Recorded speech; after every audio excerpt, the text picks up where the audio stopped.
Let's react to the Associated Press polls top 25 for week 12.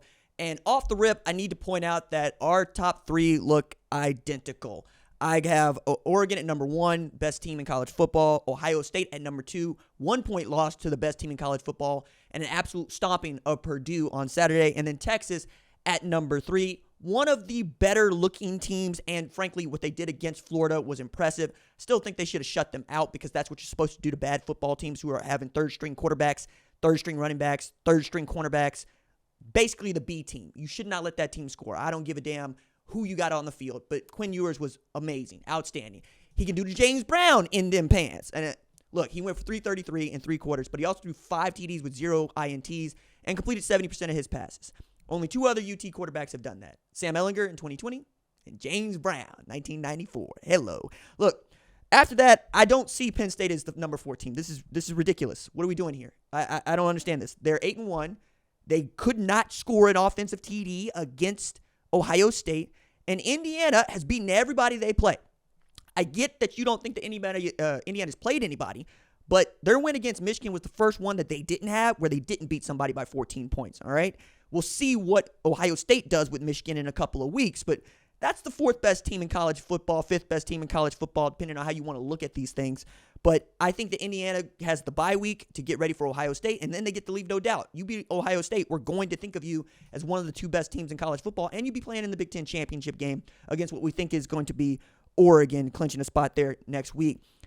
At number 5, they got Indiana. I got BYU there, but that's also because they're undefeated, and that game they played against Utah was a roller coaster. They probably should have lost it. The athletic director got on the phone to tell everybody that would listen, hey, we was robbed in broad daylight. Well, it wasn't broad daylight. It was late night, and my black ass was up watching that game, and I'm going, this is dragging, but also this is really thrilling television. And, Dave Fleming out there talking about this might be the best game that these 2 teams have ever played. I'm like, I've been playing a lot of football, so I don't know about that, but it was really exciting to watch. And I think that BYU has shown itself to be in the Miami zone of they're probably going to catch an L to keep playing like this, but they haven't yet. Tennessee at number 6. The health of Nico Iamaleava has been key. He was taken out as a cautionary exit against Mississippi State. It's fine. Dylan Sampson went for 149. That is a running team that if they get their passing offense ready to go, they can be lethal at number 6. Number 7, BYU. They got them there at number 8. Notre Dame. How the hell does Notre Dame lose to Northern Illinois? They did. Here we are. Alabama at 9 after a ridiculously good win on the road at Tiger Stadium. 42-13. It's 42-6 for all intents and purposes. Jalen Milroe went for 4 rushing touchdowns, 185 on the ground. Nobody has owned that defense quite like he has. And they basically ran the 8-man offense. The same thing that Lenore Sellers did at South Carolina. The same thing that Marcel Reed did at Texas A&M. They just let the quarterback run. And Jalen Milroe is better at that than anybody else in college football right now. I'd also add in here that when Jalen Milroe is playing like this, he is the best player in college football. It's just he can't play like this every single game. And it feels like when he does, Alabama's unstoppable. When he doesn't, he throws, interceptions to the other team. See Tennessee, see Vanderbilt, right? Number 11, we got Georgia. I was really quite interested in where they were going to put Georgia. I got him in the 11-12 spot here. Matter of fact, let me just make sure that I am correct in what I'm saying over here about my own rankings. Yeah, I got them at 12, right? I got Ole Miss just ahead of them at 11. I give more credit to SMU than anybody else does, apparently. Southern Methodist only losses to BYU. Southern Methodist is the best team in the ACC according to the standings. They got a half-game lead on Miami because they're 5-0 in ACC play, and Miami took its first loss to Georgia Tech, and they are behind Georgia but ahead of Boise State and Southern Methodist at number 12. I think that Miami has been on borrowed time, but they'll still probably finish 11-1. We're talking about Southern Methodist, Miami probably playing in the ACC championship game. Both of those teams went out. Boise State at number 13. I thought you should have put away Nevada in a much easier fashion. It's a one-score game. Still, Ashton Jeanty went for 209 rush yards. He got some work to do, but he can still catch Barry Sanders for that single-season rushing record. I'm sure that they want him to get that one done. They got Southern Methodist, as I said, at 14. 14, I got LSU, right? They probably don't even have LSU in the top 20. As a matter of fact, they got them at 21. A&M, they got at 15. I'm okay with that. Army at 16. Army needs a little bit more love. I got them at 15, though. They're undefeated. They're 9-0. They sit atop the American standings and can win the American championship. And I think they're a real threat to get that G5 spot if Boise State does not absolutely start sunning people. The best thing that's happened to Boise State is they had Oregon beat them on the road by the last play being a field goal, right? You got Boise State at Autzen. Boise State fans feel like they got something for Oregon. They want to run it back. And I'm like, I don't know about that, dog. The Oregon team that played y'all ain't the one that we've been seeing the last couple of weeks. 17, they got Clemson, who got a good win against Virginia Tech. That's fine.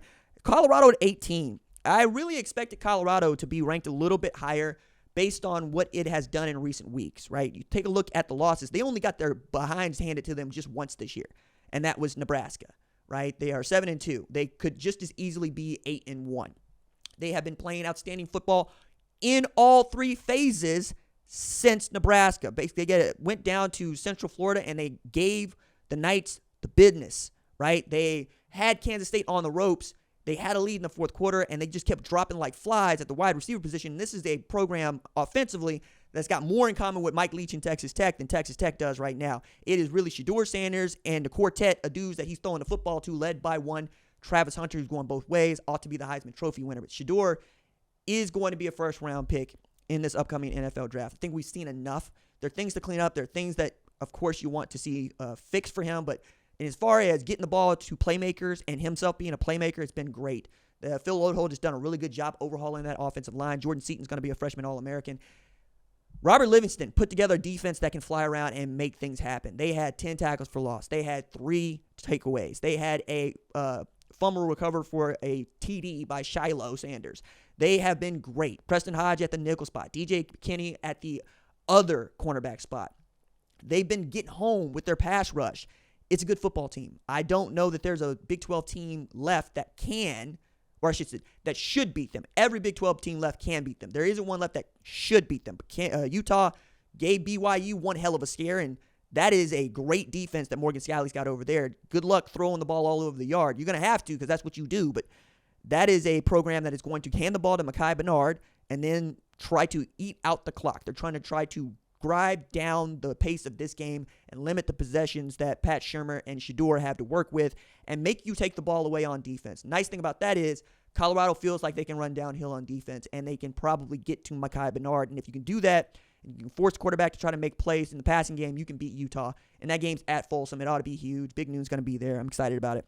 Washington State moves to 8-1. There could be 11-1 at the end of the season and not make the college football playoff, and that would suck. I think that we should be treating Notre Dame like we treat Wazoo, but that's just not what we're going to do. Their loss is to Boise State. It's a bad loss to Boise State. That highlight tape that everybody sees of Ashton Jeanty running against 8- and 9-man boxes, that's mostly just Wazoo. That's how bad that defense was. Kansas State's at 20. They were idle last week. They're up 2 spots. LSU drops to 21 off the really bad loss against Alabama. Louisville is at 22, up 3 spots. South Carolina, its only 3 losses are to ranked opponents. His last 2 wins, ranked opponents. It's a good football team. It's also indicative of what the SEC has been this year. Anybody can win, anybody can lose, and South Carolina's done both. There have been times when South Carolina looks unstoppable, and there are times when South Carolina can get out of its own way. Missouri at 24 off the win against Oklahoma. 25, Tulane. They are undefeated in conference play. Their losses are to Kansas State and Oklahoma. It's a good football team. Others getting votes, Iowa State, who got beat by Kansas, 45-36. Arizona State, 7-2. That's a team that we're going to have to watch here as the Big 12 rolls around, especially if BYU catches an L or 2 late. Pittsburgh at 18. They lose to Virginia. They're not that good. Louisiana Lafayette, 14. UNLV at 10. I say Pittsburgh's not that good. I would rank Pittsburgh. Matter of fact, I think I did rank Pittsburgh. Yeah. So, no, I didn't. Okay, cool.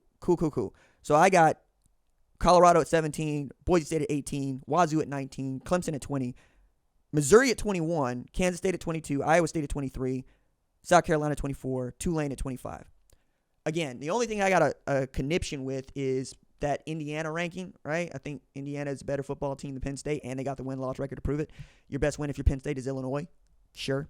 I think Colorado is going to continue to move up. I think Army is going to continue to move up. And I think Southern Methodist is undervalued. But Georgia being ranked where they're ranked, I can't remember the last time that we saw, it had to be 2016, the last time we saw Georgia ranked outside the top 10, let alone the top 5 of any ranking. And we'll see what that means come college football playoff time and what it means on Tuesday. Like, where will they have them? Will they have them as one of the 12 best teams in college football?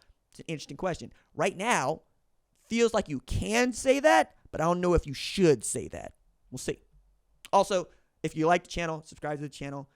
We make shows and segments out here every day. We just want over 17,000 subscribers. We do the live show a little bit later on this evening. I hope to see you there. All right. Deuces.